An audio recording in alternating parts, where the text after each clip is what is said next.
Hello everyone, आज हम गत्यात्मक विकास के विषय में अध्ययन करेंगे। गत्यात्मक विकास अर्थात क्रियात्मक विकास या फिर मोटर डेवलपमेंट। क्रियात्मक विकास या गत्यात्मक विकास हम उस विकास को कहते हैं जिसमें विभिन्न क्रियात्मक योग्यताओं व कौशलों के विकास का अध्ययन किया जाता है। इसमें शारीरिक विकास के साथ साथ क्रियात्मक क्षमताओं का होना ज़रूरी है। ये सभी क्रियाएं हमारी मानसिक विकास से भी संचालित होती हैं। बच्चा अपने वातावरण से समायोजन करने के लिए बहुत सारी क्रियाओं को करता है, जैसे कि हम हमारे हाथों और पैरों की क्रियाएं, हमारा उछलना, कूदना, भागना, दौड़ना, जितने भी काम होते हैं हमारे हाथ और पैर से होते हैं। इसमें हमारा सिर को घुमाना, हमारे हाथों को घुमाना, पैरों को घुमाना, सारी क्रियाएं इसके अंतर्गत आती हैं। हम हाथों की सहायता से, पैर की सहायता से या सिर की सहायता से, अर्थात अपने सिर को घुमाना या अपनी आँखों को घुमाना, सभी क्रियाएं इसके अंतर्गत आती हैं। अर्थात हम जो भी क्रियाएं करते हैं वो सभी क्रियाएं हमारी क्रियात्मक विकास कहलाती हैं। हरलोक ने कहा है, शरीर की विभिन्न मांसपेशियों पर नियंत्रण का विकास ही क्रियात्मक विकास है।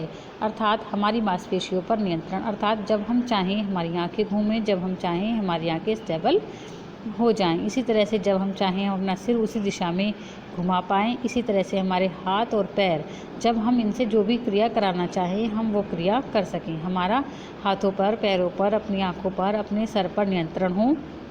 इस नियंत्रण को ही गत्यात्मक विकास या क्रियात्मक विकास कहा जाता है। एक अन्य परिभाषा देखिए, जेम्स ड्रेवर ने कहा है, क्रियात्मक विकास का संबंध उन संरचना और कार्यों से है जो मांसपेशियों की क्रियाओं से संबंधित हैं। अर्थात जो मांसपेशियों की क्रियाएं, अर्थात जो भी क्रियाएं हम करते हैं, हम जैसे हमारा बॉल को पकड़ना, फेंकना, भागना, दौड़ना, ये सब क्रियाएं हम हाथों की सहायता से करते हैं या फिर पैरों की सहायता से करते हैं। यानी मांसपेशियों से संबंधित क्रियाएं सभी इसके अंतर्गत आती हैं। इस प्रकार हम कह सकते हैं कि हमारा मांसपेशियों पर अगर नियंत्रण है तो हमारा क्रियात्मक विकास उत्तम है, और अगर हमारा मांसपेशियों पर नियंत्रण नहीं है तो अर्थात हमारा क्रियात्मक विकास अच्छा नहीं हुआ है। छोटा बच्चा जो होता है वो अपनी सिर को उसी दिशा में नहीं घुमा पाता जिस दिशा में वो घुमाना चाहता है, या अपनी आँखों को नहीं घुमा सकता, अपने हाथ और पैरों पर उसका नियंत्रण नहीं होता। लेकिन जैसे जैसे बच्चा बड़ा होता है, जैसे जैसे उसकी उम्र बढ़ती है, वैसे वैसे उसका अपने सिर पर, अपनी आँखों पर, अपने हाथ पैरों पर, सब पर नियंत्रण हो जाता है, और जिस दिशा में वह चाहता है उसी दिशा में अपने आप को घुमा सकता है। इसमें ये भी पाया गया कि लड़कियां उन क्रियाओं में बाजी मारती हैं जिनमें संक्षिप्तता होती है, जबकि लड़के शक्ति वाली क्रियाओं में लड़कियों से आगे रहते हैं। इसके अंतर्गत क्रियात्मक विकास के अंतर्गत सबसे पहले बच्चा धीरे धीरे खिसकता है, फिर चलता है, फिर दौड़ता है, कूदता है, उछलता है, पेड़ पर चढ़ना, खाना खाना, नहाना, कपड़े पहनना, सारी काम या लिखना, ये सारे काम हमारी मांसपेशियों पर नियंत्रण के कारण होते हैं। और अगर हमारा मांसपेशियों पर नियंत्रण होता है तो इन सभी कार्यों को हम अच्छी प्रकार से संपन्न कर सकते हैं। अब हम आते हैं शैशवावस्था में क्रियात्मक विकास। हम सभी जानते हैं कि शैशवावस्था हमारी सबसे प्रथम अवस्था है। शैशवावस्था में जन्म से लेकर 2 वर्ष तक के विकास का अध्ययन किया जाता है। इस अवस्था में बच्चा अपने हाथ पैर फेंकता है, अपने सिर उठाता व गर्दन घुमाता है तथा अपनी मांसपेशियों पर नियंत्रण करने की कोशिश करता है। वैसे हमारा क्रियात्मक विकास गर्भकालीन अवस्था के 3रे महीने से ही शुरू हो जाता है, लेकिन जन्म लेने के बाद इसकी गति तीव्र हो जाती है। जिस समय बच्चे का जन्म होता है उस समय वह खिसक नहीं सकता, लेकिन धीरे धीरे वह खिसकना, चलना, दौड़ना, भागना, कूदना, ये सभी काम करना शुरू कर देता है। क्रियात्मक विकास में जो अध्ययन हुए हैं उनमें ये पाया गया कि धीरे धीरे आयु बढ़ने के साथ साथ किस प्रकार से बच्चे में विकास होता है।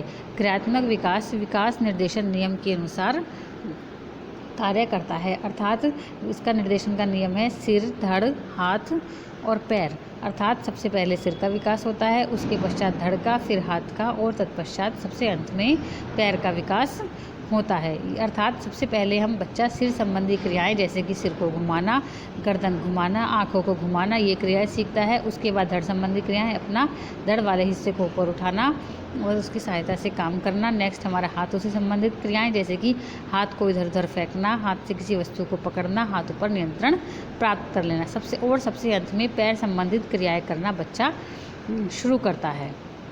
भ्रूणावस्था में गति संबंधी योग्यताएं भी विकसित होती हैं।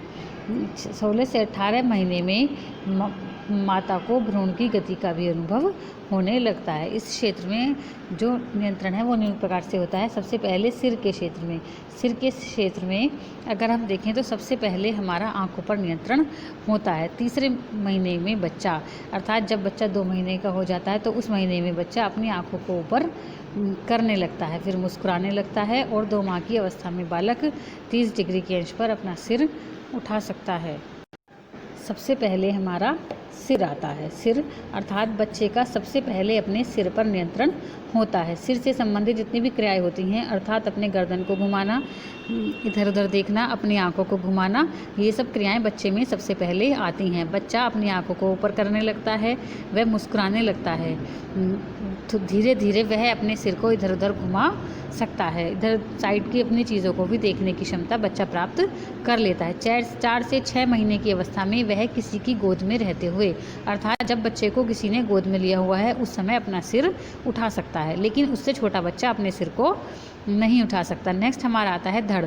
धड़ के क्षेत्र की गतियाँ 2 प्रकार की होती हैं, करवट बदलना और बैठना। सबसे पहले बच्चा अपना सिर पहले घुमाता है, उसके बाद अपनी कंधों व टांगों को घुमाता है। 16 हफ्ते का बच्चा, 16 हफ्ते अर्थात हमारा 4 महीने का बच्चा अपने शरीर को बैठने की आसन तक लाने लगता है, लेकिन वो बैठ नहीं पाता है। शुरू में उसे करवट की सहायता से, शुरू में उसे किसी वस्तु की सहायता से बिठाया जाता है सहारा देके।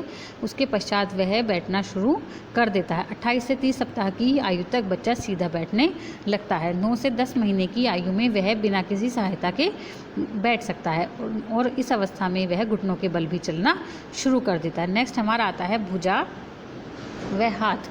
इस अवस्था में बच्चा धीरे धीरे हाथ की गतियाँ भी करने लगता है। जो हमारे हाथ की गतियाँ होती हैं वो उन्हें सुरक्षात्मक गतियाँ कहते हैं, क्योंकि सुरक्षात्मक गतियाँ अर्थात हाथ के द्वारा हम अपना बचाव करते हैं। कोई हमें टच कर रहा है या हमें चीज़ को चुभा रहा तो हाथ के द्वारा हम अपना बचाव करते हैं। बच्चा अपने चेहरे पर हाथ लगाता है, किसी वस्तु पर हाथ लगाता है तो वो उस हाथ के द्वारा उस चीज़ को महसूस करने की कोशिश करता है। 4थे महीने में बच्चा वस्तुओं को पकड़ने भी लगता है। नेक्स्ट हमारा आता है पैर। पैर से संबंधित क्रियाएं सबसे लास्ट में शुरू होती हैं। पैर का विकास गर्भकालीन अवस्था से ही शुरू हो जाता है। उस अवस्था में बच्चा अपने पैरों को फेंकता है, यह उसकी प्रारंभिक गति कहलाता है। बाद में वह धीरे धीरे घिसटने लगता है, पेट के बल घिसटता है, पहले पेट के बल, उसके बाद घुटनों के बल घिसटता है। धीरे धीरे बच्चा रोल करना शुरू कर देता है और पहले बच्चा किसी वस्तु के सहारे से खड़ा होना शुरू करता है और धीरे धीरे 10 माह तक बच्चा किसी चीज़ का सहारा लेकर खड़ा होने लगता है और उसके बाद बिना किसी सहारे के बच्चा खड़ा होने लगता है। खड़ा होने के बाद उसके बाद वह बिना सहारे के भी चलना शुरू कर देता है। 2 साल का बच्चा बिना सहारे के भी चल सकता है। धीरे धीरे उसके बाद बच्चा दौड़ना, कूदना, सीढ़ी चढ़ना भी सीख जाता है। 2 वर्ष तक बच्चा 3 पहिए वाली साइकिल भी चलाने लगता है।